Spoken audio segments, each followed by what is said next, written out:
vai, filho. Só deixa.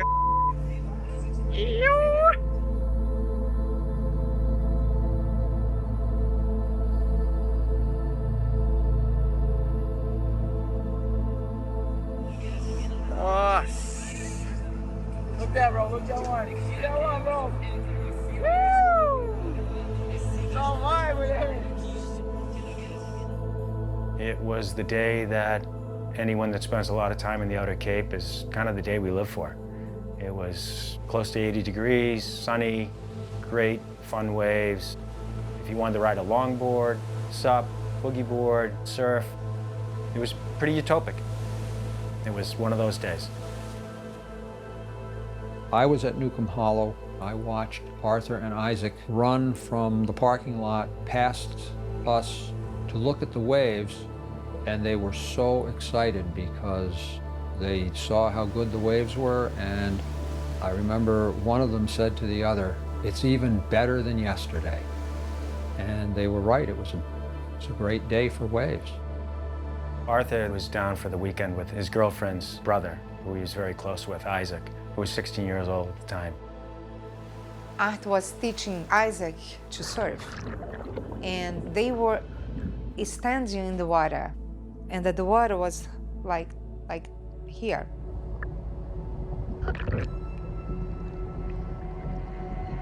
Arthur was doing a lot of the things that I tell my kids to do, which is stay close to shore, stay with a buddy, don't swim where the seals are, which, you know, is almost impossible here on the Cape. We have so many seals, they're everywhere. And while, you know, you don't want to be boogie boarding or surfing next to a big haul out of seals, I know what scent trail those seals are laying.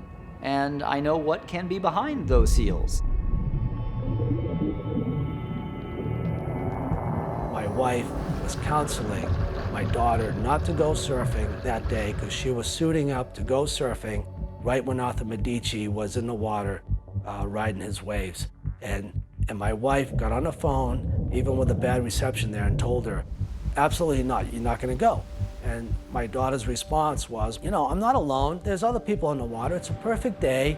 It's clear, it's sunny, the water's clear, it's a lower tide, it's middle of the day.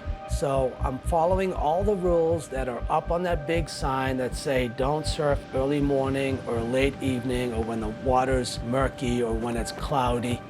Everything is safe. And as soon as she said that, she heard, you know, the screams. And then she says, "Ma, someone just got bit." That morning, I was actually putting the boards on the roof, and that's when I was told that there had been an attack.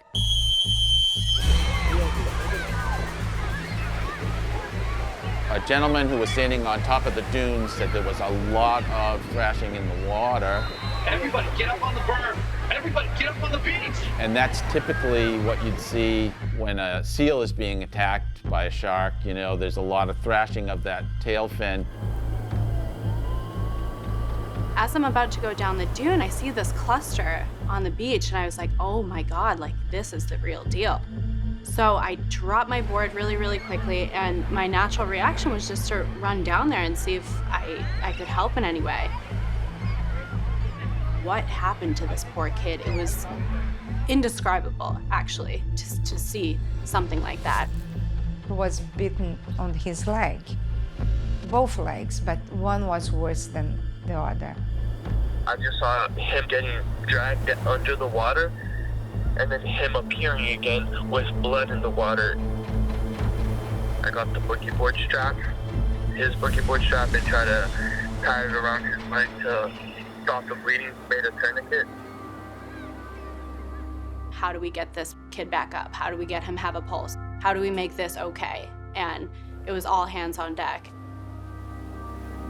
They worked hard to resuscitate him, but they couldn't because the shark bites on the back of his knee, which was the artery, the femoral artery. You could see the indents of the teeth in his thighs. There was no blood coming out. It was literally just a lifeless body with just holes. It's gone. The whole blood was.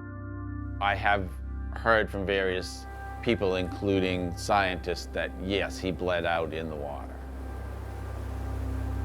He was dead on the beach.